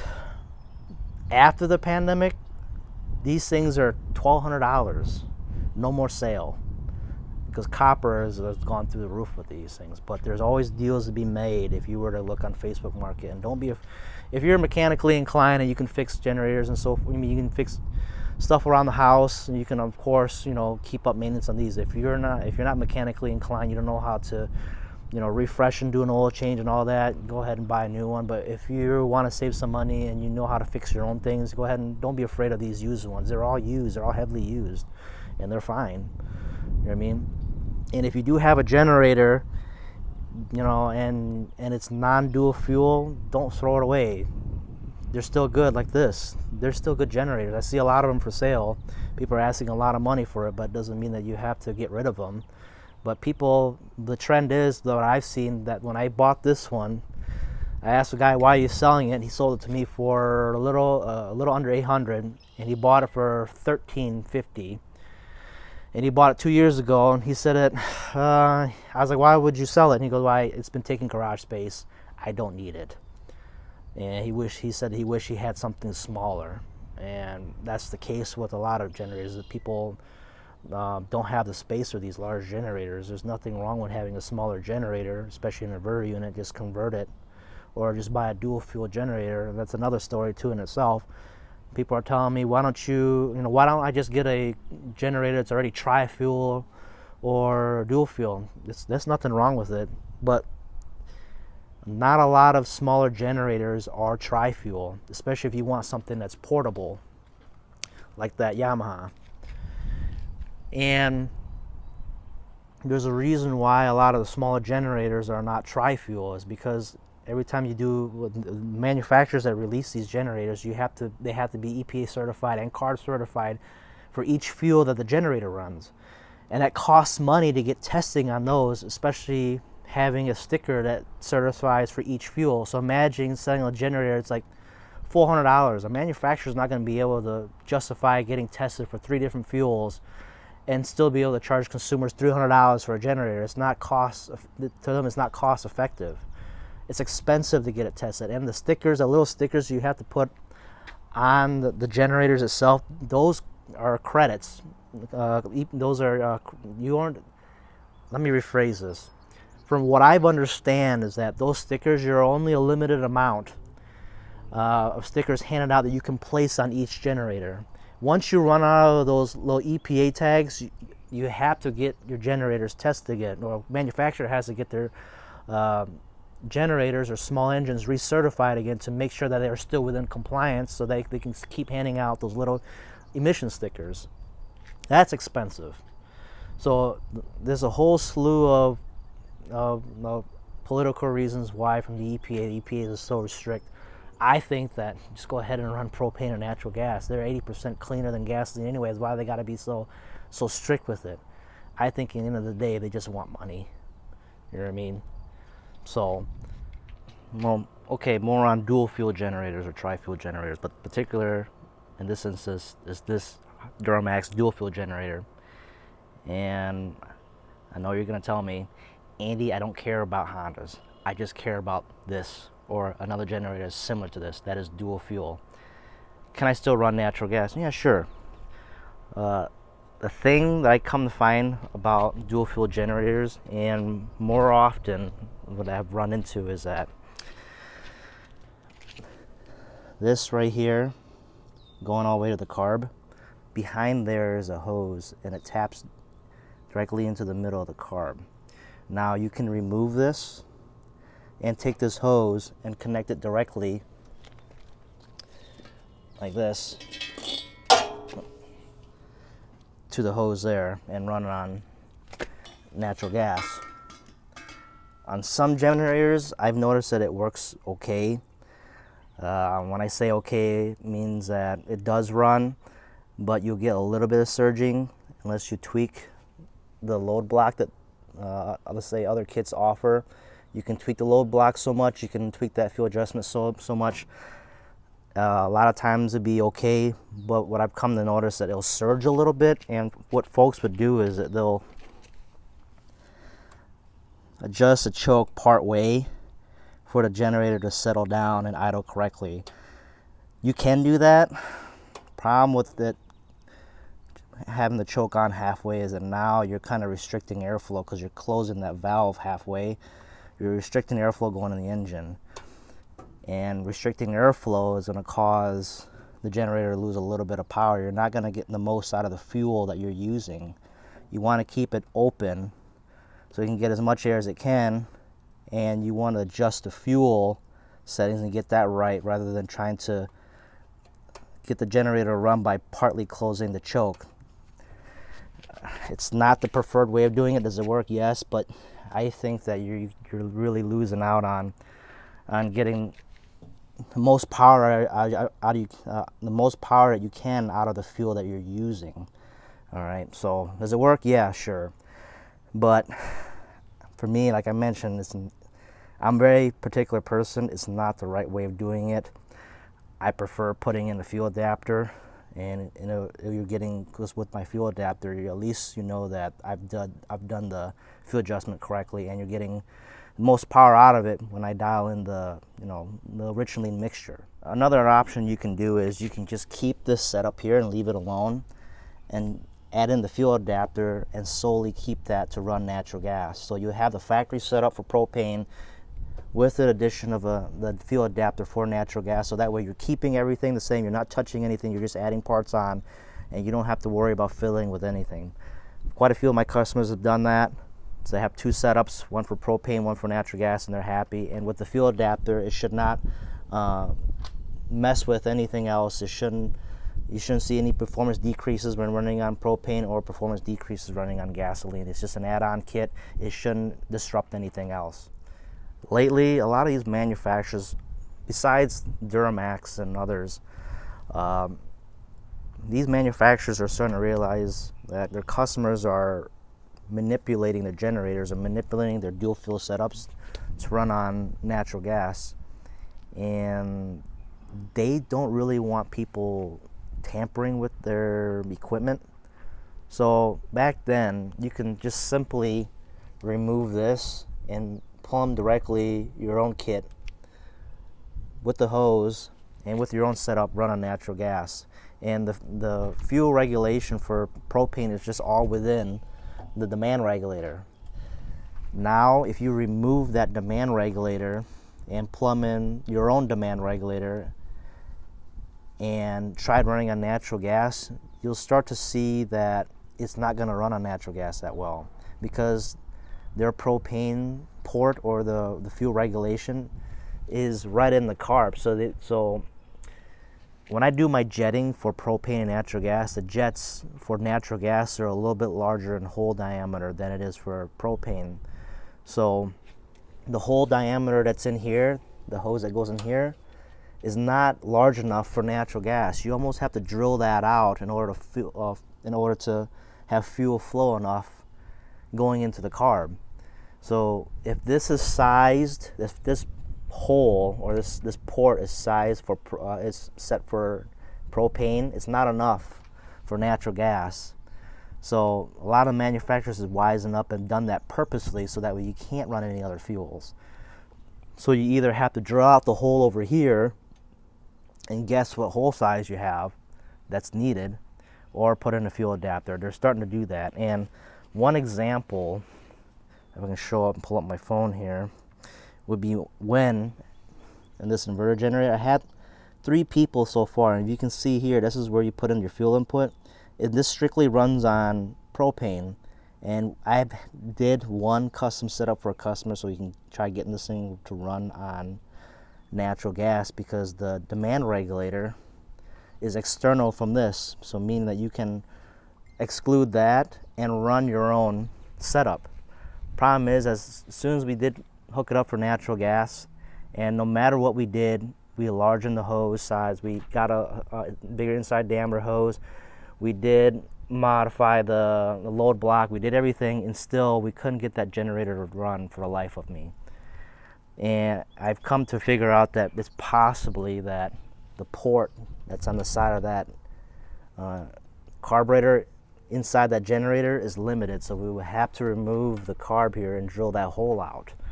Problem is now, if you want to switch back to propane, it's too big. So that's the dilemma, and manufacturers are starting to wisen up and have their stuff be a little bit more difficult to run on alternative fuels. No longer is it simple or easy to do. Another thing that I see that makes it a little bit more difficult to run on alternative fuels is manufacturers now, they're doing things electronic choke, electronic governor. The Predator 8750 has a electronic governor, and that's very common with inverter generators. So no longer can you take something simple like this, bolt it on the side, and have it work. It's going to be in conflict with electronic governor or electronic start. And I would say this is the future going forward for a lot of these generators. They're going with electronic everything. So, and especially when inverter generators are becoming more popular due to how quiet they run. But when everything's electronic, just like electric vehicles, you're in less control of the equipment you own, and the limitations you have from it is set by the manufacturer. You can't really do much anything else. So I see that already in a lot of the smaller inverter generators, and no matter what you do to it, they're very, very particular, and the only way around it is to put a fuel adapters to have a bolt-on kit while you retain everything. So that's going forward in the future. Beyond this would be fuel-injected generators, and in Europe, due to their more strict emissions requirement, fuel injection is the future due to the requirements of the EPA. And later on, I would believe 10, 20 years down the road, you'd be rarely seeing carbureted generators anymore. So that's moving forward. So it's going to get a lot more difficult doing your own setup. And it's done so due to regulations of the EPA. Much like older vehicles back in the 60s or 70s, everything's carbureted. Everything is so much more easier to work on. Nowadays, not so much. All right, I know you're going to ask me. Another thing people will try to throw at me, Andy, what's your problem with dual fuel generators? What's your problem with tri-fuel generators? I was like, I don't have any problem with them if they're made in a little bit better quality. I had folks ask me for making them replacement demand regulator assemblies. This fails, okay?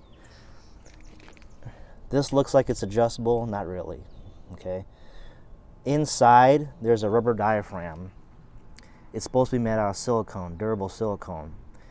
During the winter months and through the hot and cold climates, over time that rubber starts to deteriorate. If you crack that open and you have had this generator run for a while, you start to see rubber pieces on the bottom of that regulator. I wish they made them a little bit better quality. And this piece right here, sometimes you can find them. Sometimes manufacturers don't sell replacements. They actually want you to buy a whole new generator if it's out of warranty. That was a few years ago. Nowadays, people have complained to the manufacturers so much that they finally started selling replacements, and sometimes the replacements fail again when you need it to run. So the quality of the whole setup could be a lot better. And the most common failure points of dual or tri-fuel generators that are from factory are these things.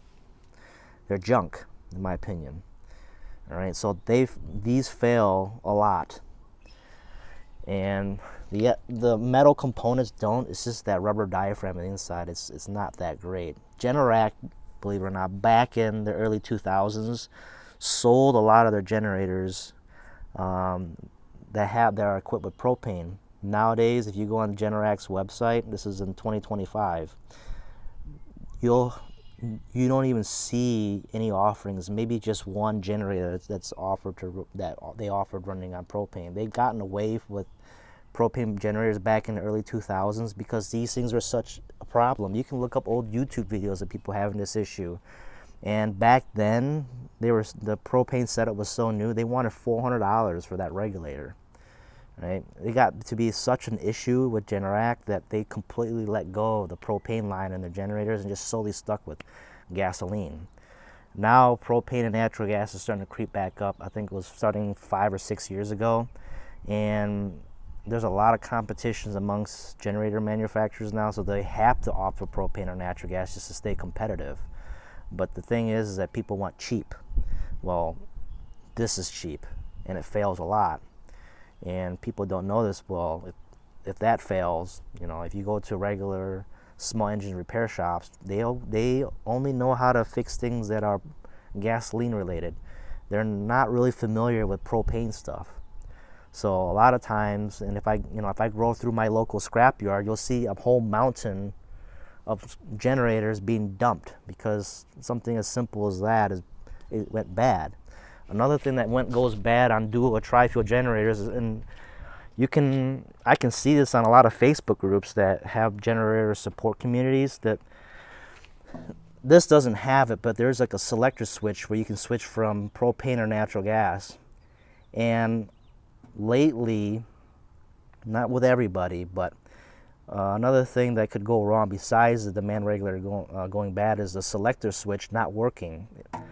And when people switch from gasoline to propane, it no longer works, or it leaks, or they can smell it leaking, and then they have to have the whole assembly, the whole selector switch assembly, replaced. The early DuroMax generators don't have it, but the later ones do have a selector switch, and it's in this area. I got the older unit because people were confused on how to switch between propane or gasoline, so they put that selector switch, and a lot of times those switches fail. So and it's just due to poor quality control during manufacturing, and that's what I come to find out too. So if you have a dual fuel or tri-fuel generator and it's out of warranty and it's aged a little bit and parts and components are failing, don't throw it away. As long as it still runs on gasoline, it should run on alternative fuels. You can remove the factory dual fuel, tri-fuel setup and run our kit. That way you can continue running the generator without having to buy another one or throw away a good generator when only a few components are bad. All right, enough about factory dual and tri-fuel generators. How about my tri-fuel kit? So what's the main benefit with my kit? Well, it has very much flexible setup here. So this is a 3-way valve, and I will offer this on higher offerings. So right now, for folks that are within budget, we just get this one load block. This has 2 load blocks, one for propane, one for natural gas. So that way, if you want to run propane, you switch it this way. So you want to run natural gas, so switch it that way. It goes along with this fuel setting. Switch it up. Now you're going to be using this fuel setting for propane. So natural gas, propane on the fly. So if you want to go from natural gas all the way to propane, just unplug that, switch that valve over there, okay, and then plug it into this setup. So if you are on an RV, I just give you a T right here. So the T will split off, so that goes to your RV, and this goes directly to your generator. This is a 3-tank daisy chain setup. Plug it in here for propane. You don't have to run 3. You just remove some of the hoses here in this T fitting, and just take this, unscrew that, and plumb this regulator directly into that, and now you can run on 1 tank. So this just shows you can run on multiple size tanks. This is with an auto changeover, which is most common on RVs. All right, so what else is nice about having this setup is the prime button. So the longer hose that you have, the more you're gonna have to hit that prime button. That prime button overrides that little needle valve on the inside, and bleeds out all the air in the hose, so your generator can start much quicker, much more easily. If you don't hit the prime button, you're not going to be bleeding all the air out of the hose. The generator's not going to start on air. So if you have like a 50-foot hose, like a natural gas hose, you're going to have to hold that button down to bleed all that air out. If you don't have that prime button on there, you're just sitting there cranking on that generator. You're going to sit there and pull starting that generator. It's going to take a lot longer to start that generator, especially when it's cold. So with that prime button, when it's colder out, you can actually start the generator a lot easier. So it's nice having this prime button here. Right, so you get that with a good quality regulator. Aftermarkets don't have,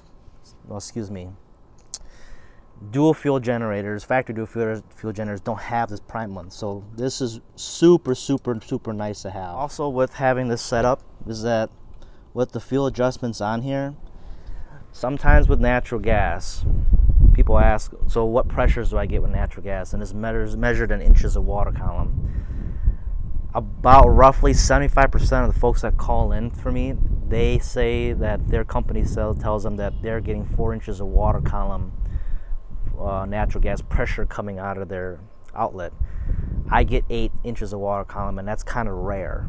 So if you have lower PSI coming out of your natural gas meter, you can adjust here for it. There is no adjustment on the factory dual fuel generator. If it's tri-fuel and it runs on natural gas, the problem with having lower pressure at times is reduced power output. And in order to compensate, or at least try to pull as much power given what you have, is to do a little bit of a fuel adjustment. And I have that here for you. But you can't really do much on a tri-fuel generator. This is not tri-fuel, obviously, but you get the idea. So having fuel adjustments is crucial. That's in my opinion. But the adjustments that you do have to make, if you should make the adjustments, is it's not too far off from how I set it.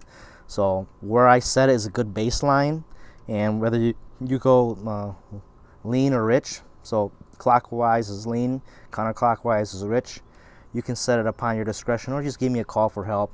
I'll give you a certain parameter which should stay within. So when it says 19 millimeters is how much I set it, the screw out. So if measured from here to here, that's 19 millimeters. For natural gas, it's going to be measured from here to here. How I came up with these numbers, well, I found out using the 5-gas analyzer, and that's where I set that with every kit. So that's how I'm able to advertise right out of the box. Now, if you don't need any of this, you want something simple and nothing fancy, I do have an option where it's just this, and let's just pretend that this fuel adapter is installed on here. So if it's installed on here, right here is a flare fitting. Okay, we take that cap off. The cap has to be on when you're not using it, so that way debris or bugs doesn't get into it. And the cap has to be on also if you want to run gasoline again. So with that there, like this flare fitting works with this propane hose setup that I have. So it just basically screws into that, okay, and you have a simple propane setup on your generator. Now if you just want to run natural gas, you just remove this, and these two regulators can be separated. Just remove this and take this fitting, or this input right over here. This is output, this is input. On the input side, you can lengthen the hose, not this side. This side has to stay 3 feet. That's the vacuum signal side. That, plumb this from here to there. So take this hose from there all the way up to here. Remove that. Then you can run on natural gas. I suggest that you mount this regulator upright, because it does say mount up. That's how it's supposed to operate in that position. And this is why I give to you this plate here. Okay. So apart from this and that, is if you upgrade from that to this, there's a hose, there's that mounting plate, there's fittings that go with it, and the 3-way valve too. You don't have to have it. I'll put options on the website for a 3-way valve or not, but the regulator has to stay upright. What's nice about this is that unlike other brands, they require that you drill a hole to mount the regulator on with here or on here. With that stand that you don't have to drill anything on the generator, you just leave it as is, and that just stands by itself, and you can pack that or roll that away in a box and have it store a lot easier. I figured there's a lot nicer way to have it be in line with the hose going to the generator. To me, it looks a lot nicer and neater rather than mounting it on the generator. And if you got generator cover, the regulator is not in the way of the cover. You just put the cover on because the regulator is separate from the generator. All right, I know it's a long video. If you come this far, I do appreciate you staying in tune and watching this video for this long. It's been this long because it's kind of hard to cram everything into a short video. So hope I answered a lot of your questions. There's going to be other videos in the future, and I'm sure you guys are going to ask, so when are these going to be available? Right now, these are just prototypes. I'll be getting my samples at the end of this month, around June. If you watch this video, let's say in the next couple months, I should already have kits for it. So about mid to late July, I hope to have something, but they will be in aluminum, not this. This is just a sample. So it's going to look similar to this, but just as clean as this, okay? And this is for the Yamaha M80 Clone engines. So, and other projects I've been working on is I've been getting a lot of this as well as exhaust extensions. This is for the Predator 5000 with this is made from stainless steel tubing and flange. This is also stainless steel. I'm trying to source stainless steel hardware as well. I'm selling those. I'm looking to work on others as well too, and other projects that I also look to be doing is battery replacements. So I've seen people use Milwaukee or other power tool batteries to start the generators. I believe in one user guide that I read for one inverter generator that they do not suggest you use any sort of jump start to start the generator. You could damage the charging system, because I know that newer generators have automatic charging systems for the batteries. You don't have to charge these separately. They charge them automatically when you run the generators. So I have to come up with some sort of system to isolate that so you're not damaging the charging system when you do use a power tool battery. You can get these on Amazon and eBay. They work okay, but I believe the problem with this is that when you hook the battery in here, they have a little bit of a parasitic draw, because these are always on. There's no switch to turn them off. Some have parasitic draw, some don't. So then if it does, this battery starts to drain a little bit. So I have to build a system where it isolates itself from the generator charging system and isolates this battery from this unit, so there's no kind of draw from it, because this is always on and it's going to draw a little bit of power. And if I was to wire it a certain way with relays, it's not going to draw any power out of here unless it's going to be used to start the generator. So I'm going to probably have to mount some sort of remote switch with the relay, so you hit the switch and you can start the generator, and then when you let go of the switch, it turns off this charging system, and then it doesn't interfere with the charging system on the generator. So, and I probably have to put some sort of diode, so the generator does not try to charge this battery when it shouldn't, because if it tries to charging this, it could damage the battery or can damage the charging system on the generator. And this is going to be, I'm trying to build some sort of box and house all these components within a box this size. So that's why I have this. And there's terminals on the back. So this is going to go here. It's going to get wired up to here. This has a nice fuse in it, so if the starter was a short or anything like that, you're not damaging there. There's only one fuse on this side, but there's no fuse on this side. So I'm trying to make a little bit of a better system than just this and then the crude way of doing this. It works. This one works okay, but like I said, I'm a particular person. I like to do things or improve things if I can. And not only that, I come to find that this works great compared to this. If you're out there in the winter and it's cold out, it's hard on this battery when you're constantly starting the generator. Because once after 10 starts, within like an hour, you're trying to crank the generator over because you accidentally flood it, the battery will drain immediately. Whereas this, you can just put it in your charger, put it in, and you can start this thing about 50 times to 100 times, and you always get a constant start. It doesn't slow down. So it's nice to have this. So I'm going to try to put this into some sort of custom-made box the same size as this, so that way it's a direct swap into the generator and not have to worry about, no, it's there's limited in spacing. No, it's going to be the same size as this. So that's just a project that I came up with, that I plan to do. I probably won't get to it anytime soon because I want to finish this first, but later on I'll get to it. Another thing I've been working on as well as I end the video is covers for some inverter generators, which customers do not want to be drilling holes into. So this hole right here, I know it's the wrong color. It'll be printed in this will be made in the correct color. This is a hole used for the fuel inlet. So as soon as you cut any holes in the panels, the warranty is void. So when you put in my kit, you take this original cover off, keep it aside in the box for later, should you remove the kit for any reasons. If you want to return the generator, or if you want to bring the generator in for service, you put my cover on, or just pretend this is yellow, lock it in place. There we go, and the cover fits just fine. So this is on a Champion dual fuel. The 4650, the 4500 is the same. And I've been getting requests to do the Craftsman as well. So here's this. So here's this that I have made. Fits perfect on there with the fuel inlet here. Hardware will be swapped in for that. You can still retain you don't have to drill holes into your original equipment. Same goes with this Wen generator as well. And other generators that look the same. Here's the original cover. Here's this cover.